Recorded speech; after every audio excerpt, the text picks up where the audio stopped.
on COVID-19 with special guest speaker Dr. Richard Brown. Today at the Legacy Building, the Ernie Chambers History, Arts, Humanities Museum, we gathered to discuss future steps on making sure that others are getting vaccinated as well as masking up and continuing to follow guidelines for COVID-19 as we head into the new year.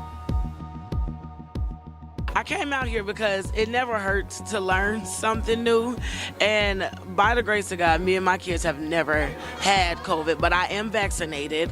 I got the first and the second shot, but I do follow protocol since the beginning by keeping me and my kids safely away from everybody. You know, the only people that really go around would be my family, but even half of the time not that, because my mom and my dad both have had COVID, but my dad's in remission from prostate for the last 6 years, and then I have a 1-year-old at home and other kids, so it's like I try to follow every protocol to make sure like my kids don't get sick or I keep myself, you know, out of the way so that way I don't bring it. No, I just hope that everybody takes it a little bit more seriously. We're still in a pandemic. It hasn't ceased. And as Dr. Brown had discussed about, the COVID doesn't care about, it has its mission and it has its job. And its job is to kill you. So without the vaccination and the medications to help us, it'll be really sad to know that a lot of people will die. Why do you believe people should get vaccinated for COVID and also get flu shots? First of all, flu and COVID are different. You can have one without the other. You could have both or neither. Anytime science and medicine, the ones who practice, say this is something that will protect you against these viruses, I get the vaccinations. As I said, I get a flu shot, the COVID shots, and I got all of the pneumonia shots that I needed. So if you can protect yourself, prevention is better than cure. I believe in the flu shot. I get it every year because of asthmatic and health conditions. It's worth it. And people should get vaccinated. It's by personal choice because I'm not, there's not enough evidence out there long term for me.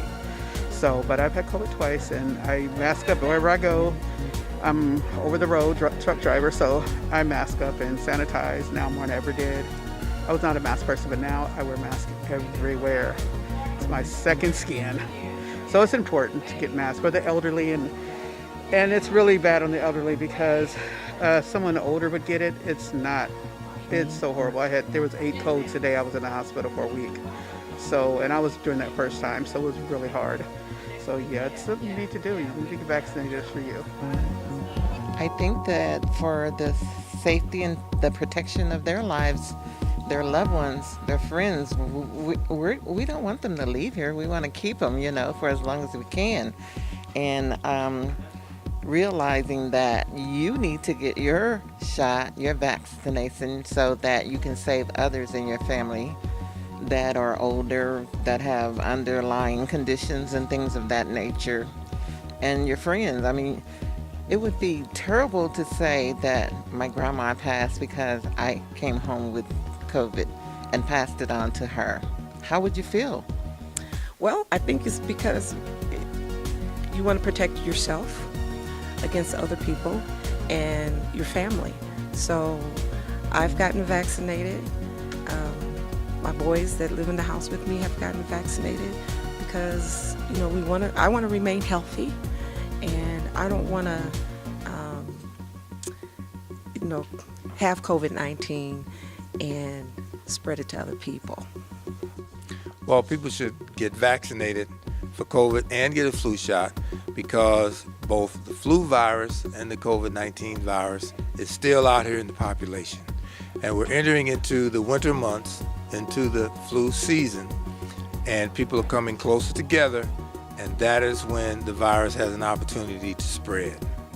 It's important to be knowledgeable, to have information on things such as like COVID-19 that you may not necessarily get at home, and then that it's important to stay masked up, sanitize your hands, sanitize your surfaces at home, and to not just protect yourself, but also be in a position of protecting your family. Why is it important that we still talk about masks, guidelines, vaccines, etc. right now? To prevent COVID. It's so easy transferable from person to person by breath. I'm a COVID long hauler.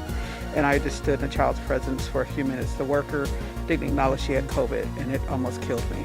And I've had Omicron COVID also as secondary. So consider I had COVID in my lungs and double pneumonia. So I'm a COVID long hauler now.